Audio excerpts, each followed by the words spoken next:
You automatically check your phone, tap a notification, reach for the charger, habitual movements that do not cost you a thought. In Russia in recent years, that is suddenly a risk, an extra flash of the screen, an extra rustle in the silence, an extra warm dot on a map seen by sensors, not eyes. Why does what is priceless in peacetime here turn into a sequence of decisions with an invisible tally? It seems remote control pushes war farther from the body. You sit at a desk, there is a monitor in front of you, a joystick, a map, the whisper of comms in your headphones. But distance does not save you from closeness to consequences, and the takeoff button sits closer to your nerves than you would like. Why can all the peacetime conveniences, bright screen, noisy kettle, a chat at the door, cost more than they appear in this reality, and why does a drone operator's day so easily break the rhythm of a person from ordinary life? By the end, you will have a clear picture. 3 systemic reasons why such a day is almost unbearable for someone used to schedules, apps, and predictability. You will see how regime instability destroys attention and sleep, how unstable rules make any allowed conditional, and how household nodes, water, heat, connectivity, line up in a chain where the weak link pulls everything down. And what we usually do not value will become more noticeable. Water supply that no one discusses, law that does not change shape overnight. Accessible medicine without quests. Silence that is not fined by anxiety. We are in the Russian Federation, in weekdays corroded by anxious notifications and sudden pop-ups. The calendar is Gregorian, but in this work, the calendar itself means nothing. Cloud cover, wind, and the quality of the power grid matter more. We are talking about the life of an operator of small and medium uncrewed systems, a person at the junction of communications and craft, responsibility and silence. The average onlooker sees a gadget. Here it is a tool that pulls your wakefulness and your doubts into itself. The technologies are a mix of civilian components and harsh requirements, camouflage, caution with digital traces, restrained gestures, a minimum of bright habits. The audience is adults for whom the social price of technology matters. The language is Russian, without jargon, without unnecessary metaphors. The rules both operate and wobble at the same time. Instructions are printed slowly, reality switches quickly, and behavioral trifles become important. Food and water cease to be a matter of taste. They become a matter of trace. A hot mug hums, gives off steam, leaves a smell that spreads down the corridor faster than footsteps can be heard. An immersion heater in the socket is not just a household detail. It is a pulse on the line, and a little puddle left on the table becomes a conductor that makes an extra arc where the wiring is already begging for mercy. You quickly learn that sweets at the wrong moment make your fingers noisy, and your hands need quiet precision. You put a thermos and a dry snack in your backpack, no smell and no crinkling wrapper, because rustle is sound, and sound is a signal. And suddenly the kitchen habit from peaceful life, rinsing a mug under a strong stream, feels like bravado because the stream drums, droplets fly, and you are not drying dishes, but drying wiring, paying not with time, but with attention. You catch yourself feeling a strange gratitude for low water pressure, fewer splashes, fewer traces, less risk. You go to the store and pick not what tastes better, but what does not smell, and whose packaging does not shout. A bottle of water is not a sip on the go, but an element of the scheme, so you do not have to run, so you do not quarrel with the silence. You learn to set your mug on cloth so the rim does not clack. You get used to a temperature at which steam does not rise in a column. You realize that "I have eaten enough" is not about fullness, but about the steadiness of your hands at the moment when a smooth lever matters more than any flavor. The domestic equals discipline. If you made noise in the kitchen, you will make noise at the console. You just will not notice how your hand adjusts to yesterday's mistake. And when you think one trifle is fixed, Another trifle is already waiting for its chance to remind you of itself. Housing ceases to be a space for yourself. It becomes a functional mask. Windows are covered with heavy fabric so the screen does not betray a reflection. Light from a lamp is angled so it does not paint a crown on the glass. Warm appliances are rearranged so their thermal mottling does not look expressive to someone else's optics. Cold teaches patience. It is measured not in degrees Celsius, but in the time it takes for fingers to go numb and tremor to grow in your hands. Heat teaches humility. An extra contour is an invitation. You think that crowding will save you because people warm each other. It seems easier. In fact, density is the sum of smells, steps, and voices. Together they add up to an external picture and to unwanted interest. An extra jacket does not lie on the back of a chair, it catches the eye. An extra mug does not stay on the table, it knocks with every turn. A towel on the door is not for beauty, but so the door does not slam. You subconsciously retrain your gait, shorter steps, softer toes, less roll. Neighbors become a collective barometer, the quieter and longer, the fewer questions. And questions here are always a risk of extra words. From the chair work only seems gentle. The chair does not cancel timers, a window for comms, a window for wind, a window for batteries. You learn to count not hours, but corridors, quiet airwaves, a lazy gust, cloud cover without glint. You set alarms for strange moments, not 7 in the morning, but when the air stops quivering. Sleep comes in pieces and leaves without apologizing. A shift does not end with a period. After it, you must return to preparations like a new loop. Check cables, rewrap insulation, move the antenna, because standing in the same spot means planting a trace where it is not needed. Your hands live in compromise. Gloves save you from cold, but eat sensitivity. Bare fingers give precision, but charge a price. You choose, blunt the cold and lose a bit of fineness, or keep your fingers alive and pay with pain. You move a key more slowly, understanding that your sense of time has become elastic. Now no longer equals 1 second. It equals the configuration of wind and voltage. Machine noise is an enemy, but silence is not a friend either. In silence, you can easily hear your own pulse and notice in time how your hand reaches for the phone by itself, and the phone is off not out of principle, but because automatic services are too eager to say more about you than they should. You learn to manage without random prompts and without extra devices, because every device wants to announce to the world that it is alive. You take that right away from it. Before dawn, checks, tuning, the noiseless assembly of little things that cannot be forgotten. Afterward, a conversation with the body that does not sell itself on promises of later. Health here does not begin with complicated diagnoses. It flows as small rivulets that erode the bank. Your back is quiet while you sit straight, but sitting straight does not last.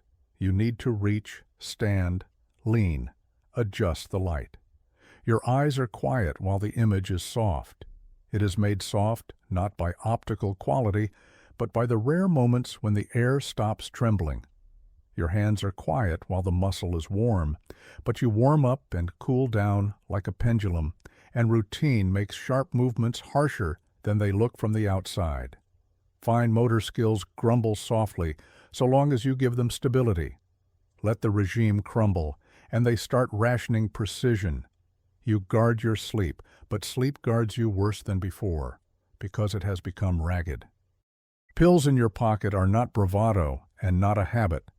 They are a way to make it to the window where you can fix errors with rest rather than strain. Ophthalmologist and neurologist become afterwards, and after keeps being pushed back, because every after has a competitor called one more flight. It seems a simple set of exercises and vitamins solves the issue. You open a notebook, mark it down, do 2 sets. A few days later, you understand. Without predictable sleep and a normal recovery window, all that is a strip of tape slapped on a cracked pane. Later does not come again. And yes, you learn to reduce amplitude, less coffee, less sugar, fewer sharp movements, fewer words. Less means safer for precision. Safety and law speak different dialects here. There is the everyday part. Turn off whatever automatically enables a beacon. Remove whatever catches the eye. Do not accumulate similar routes. Do not recharge in the same place. Do not collect a bundle of fat traces where people like to look. There is the formal part. Documents, permits, everyday trifles that suddenly become reasons for conversation. A simple question turns into a long talk into an inspection. You prepare emotionless phrases in advance, not for publications, but for doors that open with keys unlike yours. Instructions teach one straight line of behavior. Reality offers zigzags. It seems easier if you do everything by the book. In fact, the paper lags behind reality, and a straight line cannot keep up with a ragged day. Power goes out, a road is cut off, a ban arrives out of the blue, and you stand again between be invisible and be reachable. This is not about heroism and not about fear. It is about constantly picking a neutral trajectory that does not bump the corners. You learn to speak shorter and more reserved. You close messengers not because today became more dangerous specifically, but because preventive silence is cheaper than any explanation. You delete extra drafts because the habit of writing on autopilot is no longer a friend. Habit is a trace. A trace is a pretext. A pretext is time that is always stolen from the main task. Ecology and climate in this work are part of the equation. Smoke from a neighbor's fire blinds optics without asking what you think of it. Moisture in the grass crawls into connectors like a stubborn stranger, and you spend a long time coaxing grains of sand out of the housing after uninvited guests arrive. Frost does not spoil the mood. It spoils the math. Lithium cells live differently than the datasheet claims, and you watch the remainder drain faster than you wrote in the plan. Summer, by contrast, shimmers the air. The image sinks in heat haze, and a route that seemed ironclad turns into a lottery of random delays. Dust does not speak, but it behaves like an enemy. It gets into soft places, changes the sound of the little motor, pulls an extra rustle where a whisper is needed. You start to love an overcast day. Fewer edge contrasts, fewer glares, fewer temptations for someone else's optics. You learn the local habits of the wind better than the bus schedule. You notice how a row of trees creates a pattern your equipment fits into better. You distinguish shades of fog because some shades eat the image while others make it stable. You know how the smell of rain predicts a problem, although you once thought that was just the weather. Nature, which used to be scenery, has become a parameter. A parameter you ignore becomes a dead end. Money and expenses add up not only top-down but sideways. Here, trifles are the size of real problems. Cables with rare connectors, spare small rubber parts, packaging so you leave nothing behind you, transport to the technician who can not only solder but also keep quiet. A planned purchase rarely lines up by date with reality. Yesterday's price is not obliged to match today's. Logistics knows how to surprise. Exchange rates change faster than firmware. The budget becomes not a table, but a map of compromises. Buy now and risk not having enough for the next trifle, or wait and risk missing the window. You postpone an upgrade not because you dislike new things, but because one new cable today is 2 quiet evenings without extra trips tomorrow. You suddenly compare an amount in Russian rubles with something tangible, the cost of a day's bread ration in the comparison year 2025. And that helps you grasp the order of magnitude rather than an illusion of control. Sometimes you have to pay for what is free in peacetime: silence, predictability, a short route. Sometimes the reverse: Saving on transit turns into a long loop of tension, and you realize you saved in the wrong place. You walk the long way around a noisy street because here the tally is not in minutes, but in the chance not to have to explain extra things. Financial choice becomes a nervous habit. Not how much does it cost, but what does it do to time and silence. And when coins lie in your palm, they feel not like value, but like keys to doors better left unopened today. The social side pulls from the inside. You show up less where people talk for a long time. Short meetups displace long conversations. Familiar humor turns into rare hints. You argue less, keep quiet more, because arguments leave traces no less than footsteps. Friends ask questions out of good feelings, and you choose dry answers so as not to create extra hooks. In the family, you learn to say key words in advance without details, because details in this life are sold by the piece. Loved ones first get offended, then get used to it, then begin to support you with short gestures. This is not heroism and not sacrifice. It is the price of predictability. You notice your language becoming more economical, a pause more valuable than a clear formula, later ceasing to be an excuse and turning into a plan. You see that in this profession, solitude is not emptiness, but a safe corridor. And yes, that is expensive, but more expensive is explaining what is better left unspoken. Your relationship with time changes.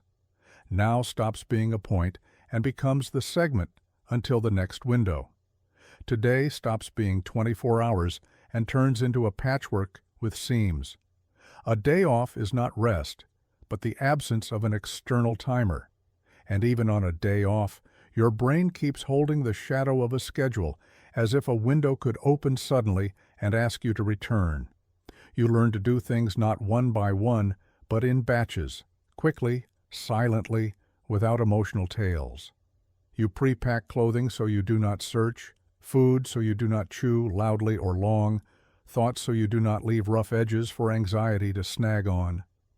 Politeness becomes a safety technique, a short nod instead of a friendly chat, a lightning thanks instead of a long compliment. I will call later instead of a precise time. These trifles save attention, and attention here is the main resource you cannot buy. Doubt becomes an instructor. You check everything twice, sometimes 3 times. Not because you distrust yourself, but because the second motion calms you and the third removes excess tension. You know where spares are, and you know where they are not. You plan in advance the paths you can walk in the dark without bumping the corners. You learn to listen not to sound, but to the absence of sound. It is different music, but it is what protects you from bad decisions. You refuse showy gestures even where they would seem harmless. Showiness is a trace. A trace is a shop window. A shop window is someone else's interest. Better to be a warehouse than a display. Sometimes everything comes together. A window appears at the right moment, equipment behaves evenly, the weather does not play against you, people around you keep quiet and help you keep quiet. The road throws up no surprises. These rare days give the illusion of control. It is pleasant. It is easy to fall in love with it. But it is dangerous precisely because it resembles peacetime stability. In such moments, it is especially important not to expand your circle of habits and not to bring back things you left on purpose. A bright screen, a singing kettle, a loud voice, autoplay entertainment. It seems easier. In reality, it is an entry into a new loop where self-confidence is mistaken for experience, and experience quickly turns into carelessness. Sometimes everything collapses without your fault. Someone else's schedule crashes into yours, the power grid goes dark, the sky clogs the optics, and you are left alone with a silence that pulls thoughts where you should not go. On such days you notice especially how important simple things are that you did not listen to before. The steady hum of an appliance, a portion of calm light, a short talk with someone close with no questions in it. These things bring structure back to a torn day. They do not solve tasks, but they give you footing so you do not make mistakes where a mistake would cost too much. Waiting becomes a profession within the profession. You wait for news, but choose not to know too much. You wait for a window, but do not stare at it, so as not to burn your attention. You wait for a response, but set the bounds of the conversation in advance, so as not to slide into arguments. You wait for a delivery, but prepare a workaround. You wait for silence, but know how to work in noise. You wait for sleep, but do not scold yourself if sleep does not come on command. This is a different waiting, without hysteria and without passivity. It is work to keep your balance. You often have to choose between the bad and the inconvenient. Take the short route, attract attention. Take the long one, lose time before the window. Tell the truth in a long sentence, leave a tail of clarifications, speak briefly, seem cold, and invite new questions. Enable a familiar service, leave a digital trace, do it by hand, lose speed. A choice without a correct answer is a routine scene. It seems you can get used to it. In fact, getting used to it turns into sensitivity to very small things. That sensitivity is both a tool and a burden. Sometimes someone asks, wouldn't it be simpler to change jobs? Simpler is a word from another vocabulary. There is no simplicity here. There is a field of interdependencies. You leave unclosed footpaths. You stay, you take on things you do not like as well. You shrink one thing, another grows. It is not a vicious circle, but neither is it a straight line. It is a network where every move pulls several threads. And when you choose not only a result, but also a set of risks that comes with it. This is not romance and not tragedy.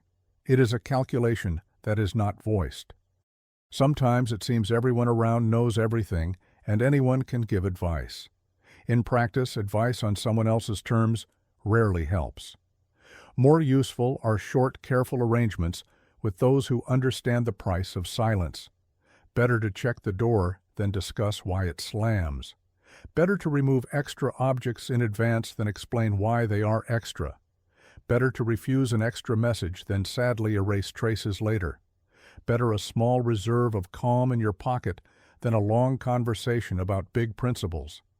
Sometimes you think about the past, about how easy it was to switch on the kettle and go to another room without fearing the appliance would tell the world about you. About how normal it felt to leave your phone on the table without thinking about the flash of the screen. About how natural it was to argue about trifles. This is not nostalgia and not yearning. It is a reminder that predictability is a resource. It has no smell, it is not visible, it does not arrive as a bill. But when it is absent, everything starts to cost more: time, attention, and silence. Sometimes you think about the future, about wanting to return to transparent rules, a clear map, understandable boundaries. To a state where electricity does not require camouflage and water does not require caution. Where medical help is nearby and not a complicated quest. Where words again cost less than deeds and do not leave traces stronger than footsteps. These thoughts do not interfere with the work.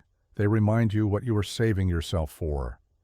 Sometimes you manage to help someone silently, cover a shift, give a lift, hand something over, plug something in. These small actions create a network of living ties that is stronger than loud oaths. You understand that here, any thank you is better when it is short and timely. Any support is more valuable when it has no conditions. Any smile is brighter when it does not drag a conversation behind it. You begin to value simple disciplines, timely moving away from conflict, convincing silence, a careful refusal of the unnecessary, an honest review of your own habits. These are boring words, but they make the day manageable. A manageable day is not a guarantee of success. It is the chance not to make a mistake. And here the chance not to make a mistake is valued more highly than the chance to shine. Sometimes you catch the looks of people who do not understand what exactly you do. Their right not to understand is preserved. Your right not to explain has been hard won. and that attitude lightens your back. Not all rights are formalized on paper. Some rights are secured by years of repetition and short conclusions. The right to silence is one of them. You notice you have acquired a new language, the language of clear, short agreements with yourself. If you can keep quiet, keep quiet. If you cannot go, do not go. If you can postpone without harm, postpone. If you cannot, act quickly and leave no traces. These are not slogans, they are limiters that save strength. And the longer you live in this mode, the more you understand that preserved attention is the main shock absorber of mistakes. Sometimes you see an acquaintance try to turn all the tension into a joke. A joke is a poor container for the serious. It leaks. The serious strikes sparks that attract extra interest. Better a dry statement and a short pause. This is not becoming boring. It is a choice in favor of manageability. You find yourself paying more attention to sound-absorbing little things, to cloth under the mug, to soft pads on chair legs, to the habit of closing a door with your palm and not your shoulder, to moving objects along fabric and not across the floor. These things cost pennies but save tons of attention. They turn a home into a tool, not a display. And when the home becomes a tool, it gives less of you away to the world. In the beginning, there was a simple question. Why do the habits of peaceful infrastructure, a bright screen, hot tea, a chat at the door, become risks in an operator's life? And a second, much more unpleasant one. Is it possible to sleep well and live by schedule when the timetable is dictated by wind, batteries, comms windows, and someone else's changing rules? The answers do not sound loud. They are assembled from small things. The first systemic reason is a regime that does not belong to you. Here, time is made not of hours, but of corridors. You do not choose when to be attentive. You are forced to be attentive when it is possible. Sleep stops being recovery and becomes the pause between two counts. Attention tears and is stitched together too often, and that seamstress routine costs precision.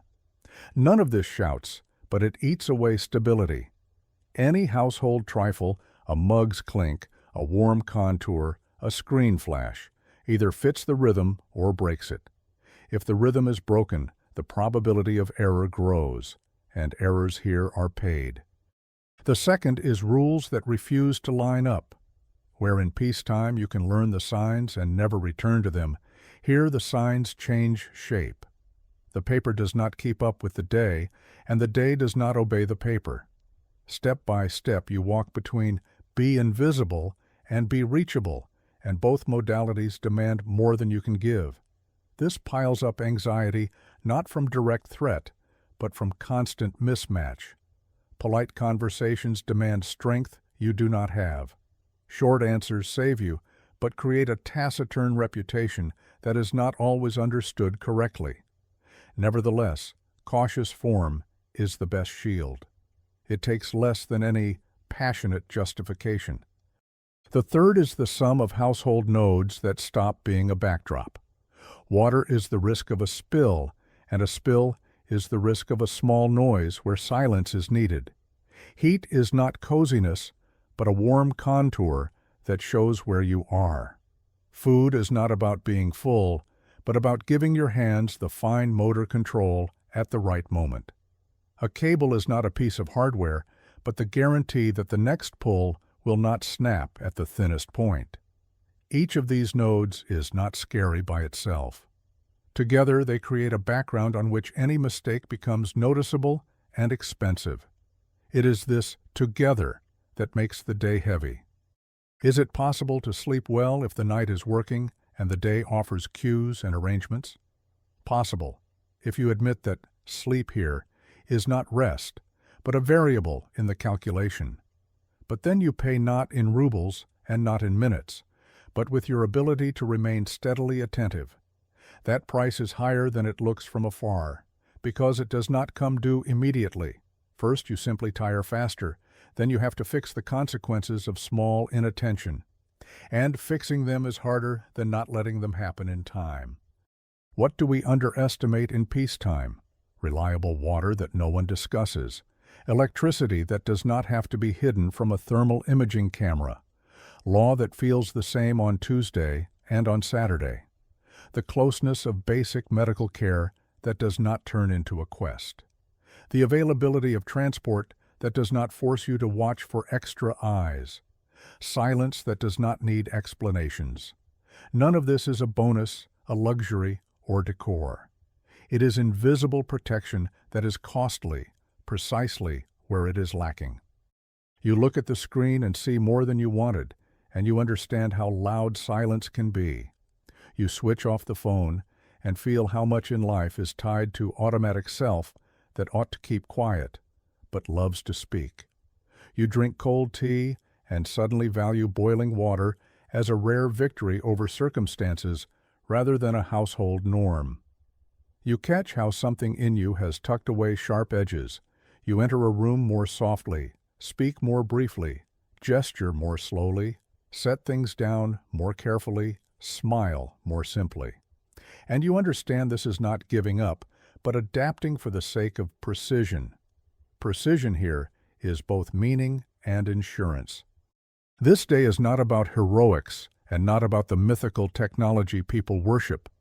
It is about the price of control in a world where full control is unattainable. It is about how the small adds up to the large, how silence becomes currency, how the absence of familiar predictability turns every later into now. You can endure a lot. But here endurance is not about willpower, it is about being ready to pay for every gesture with additional attention. And that is precisely why a drone operator's day feels unbearable to someone from peaceful life. Not because it is impossible, but because too much has to be held inside, making neither an extra step, nor an extra sound, nor extra warmth beyond what is necessary. If peaceful life sometimes seems boring, that is the best compliment to how it is built. In boredom, there are fewer chances for an extra trace, which means more space for human normality.